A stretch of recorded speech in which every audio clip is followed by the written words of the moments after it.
Hey.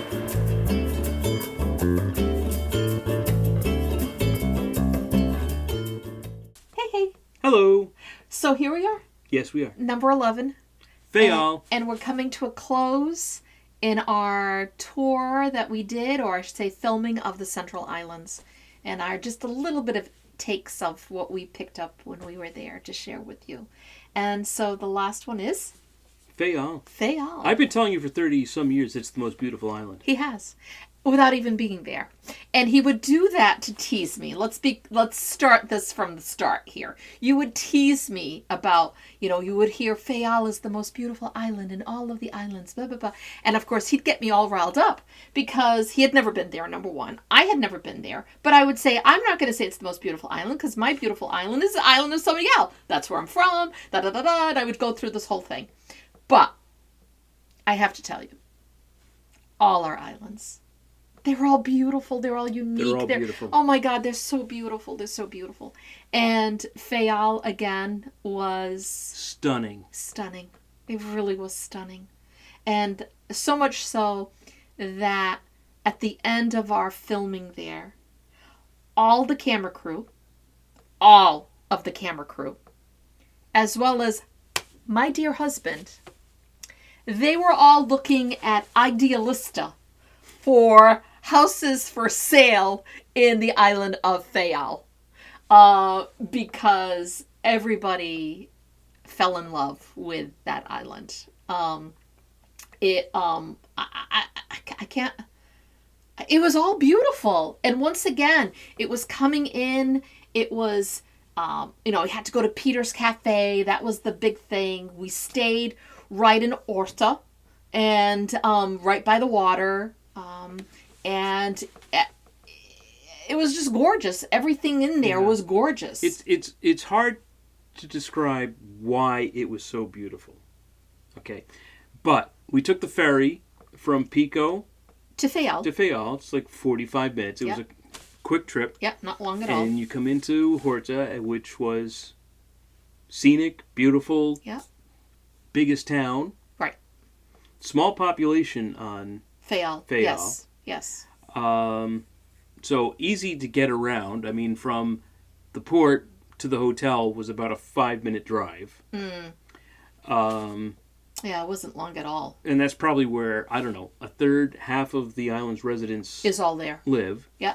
And then everything else is fairly rural. Right. Accessible. It only takes about an hour to drive all the way around the island. Around the island. Yes. And you see some everything. Amazing sights. Yes. Amazing sights. But what's great about Faial is that because they've got this very natural harbor. Right. I mean, there's a big history of Faial. Well, sure, but because they've got this great harbor, over the centuries, it's where all of the sailors crossing the Atlantic have gone. And stopped to replenish. So it's always been a very multinational town. And at one point, very cosmopolitan. Yes, very cosmopolitan. And so way back when, it would have been considered, because there were people there from all different nationalities that were living there, because that was the hub of that cross-Atlantic stuff. So at one point, it had more cables. The transatlantic cables. Right. What was it like? It was like this big, huge number of transatlantic cables that were there. So it was a technological place, right, for its time, right, and then international place, right, and just a lot of fun. It really was. It really was. So first stop was Peter's Café. Yeah. And for the first time, I'm not a big gin and tonic person. Bob loves his gin and tonic. And he actually makes his own gin. And that's another story. That's a whole other story. But he does make his own gin. Man of mystery. Yes, very big man of mystery. And so we get there, and so I'm like, okay, I've got to... And they're like, well, our drink is the gin and tonic. And I'm thinking, oh, I'm not a big gin and tonic person. And I even said that to the woman who was going to serve us. And I'm like, I'm not a big gin and tonic person. And she goes, oh, no.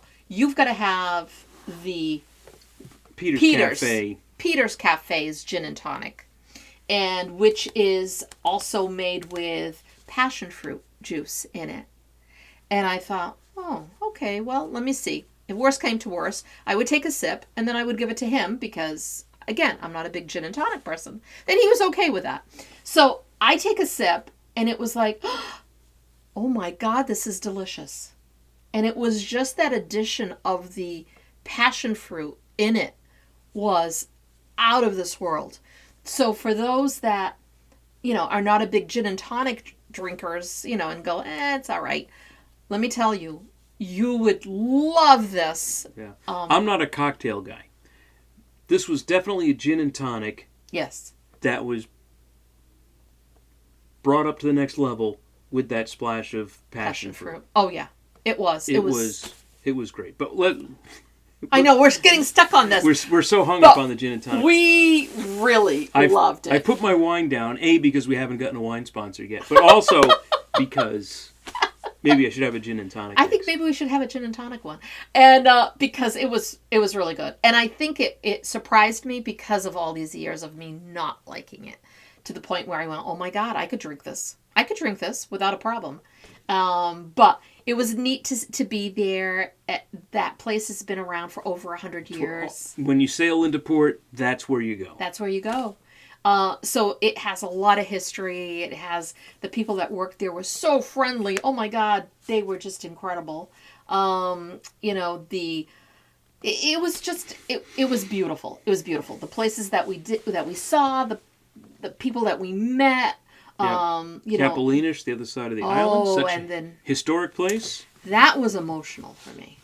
Capelinhos was emotional for me.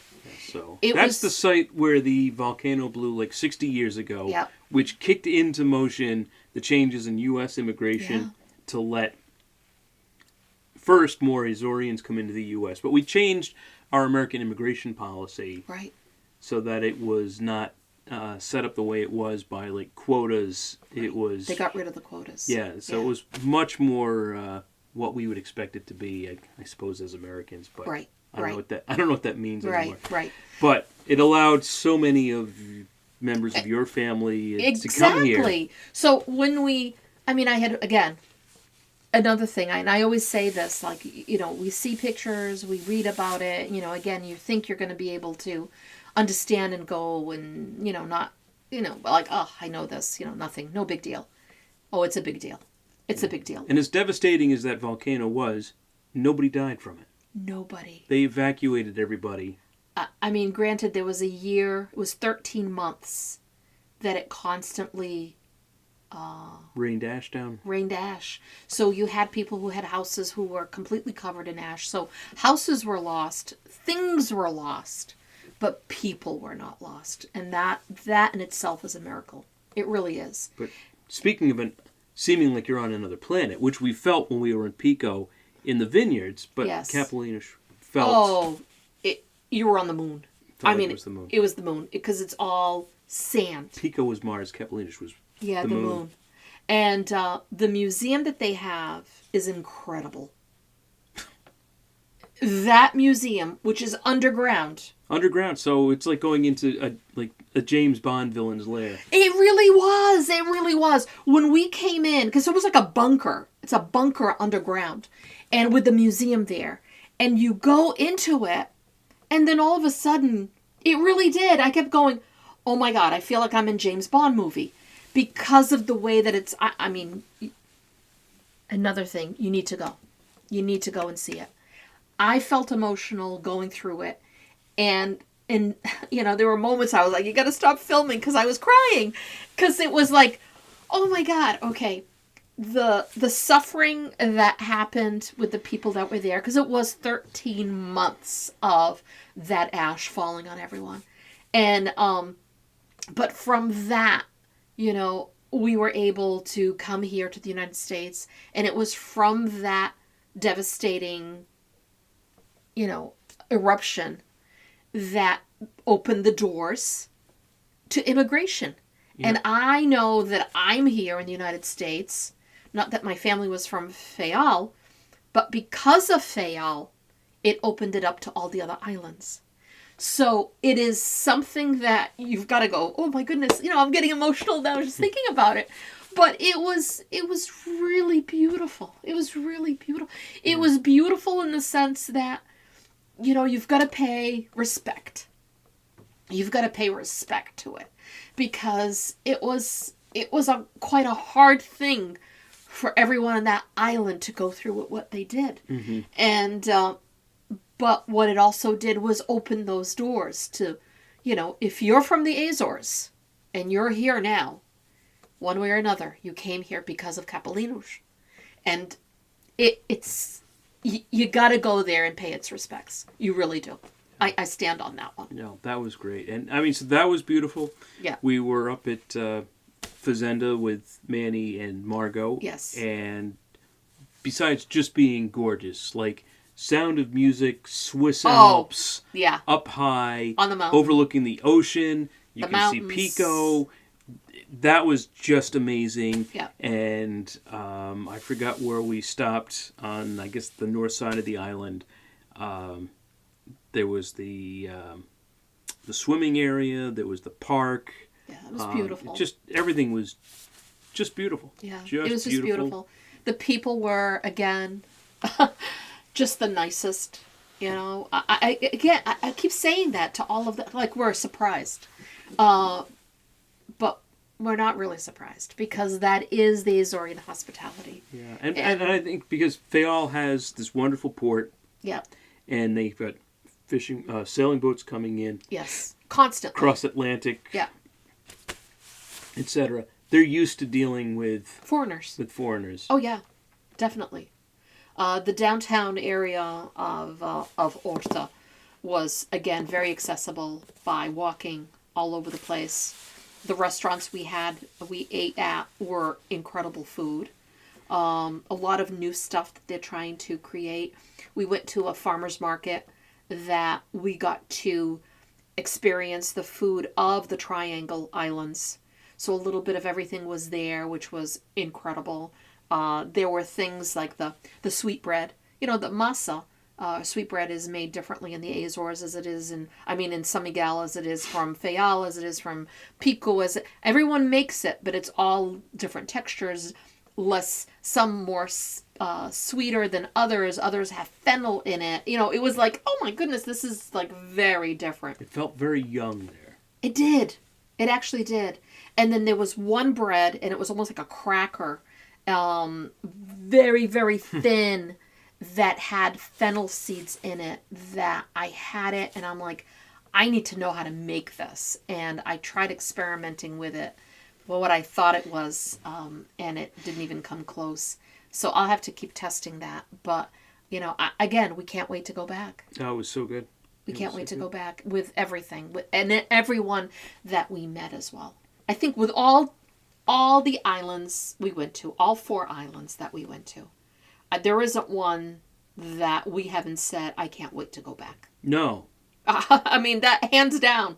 We loved Terceira. We loved São Jorge. We loved Pico. Yep. And we loved Faial. There's nothing I'm going to say like, they need to step up here. They need to do the... No. It was amazing. Yes. All 4 islands islands were amazing. Just amazing. Yeah. And I think to be on the eastern side of Faial and you could see Pico. Yes. If I had a view of Pico, I'd probably never leave the house.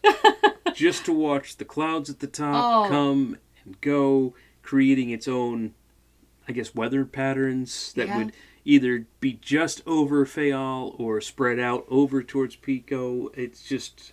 Yeah. And then and we said this to somebody. We said the same thing. We said, oh my God, how can you get anything done when you're looking at that all the time? Because it's just breathtaking. It takes your breath away. It really does. Yeah. And so we would sit there, when we had chances of sitting and just going, okay, we're really here. This is really real. We're not like, that's how it felt most of the time for us. That's how it felt. And we'd said that to someone, how can you get anything done when you're looking at that?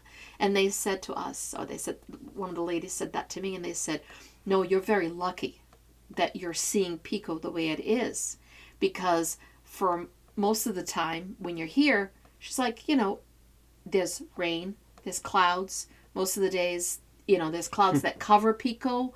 So he goes, you could be here a week and not really see Pico because it depends on the weather patterns. So they're like, you've been very lucky for the time that we were there, that no matter in Saint George, of course Pico, and being in Faial, we were always able to see Pico unobstructed. It's amazing. It was incredible. It was incredible. It was incredible. And so, yeah, I mean, I can't wait for all of you to see what we experienced. Season 2 coming soon. Yeah, yeah. We're still doing voiceovers. We're still doing stuff, but it's all fantastic. Time's up. Time's up, folks.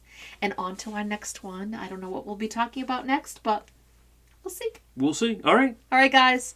Bye now. Ciao.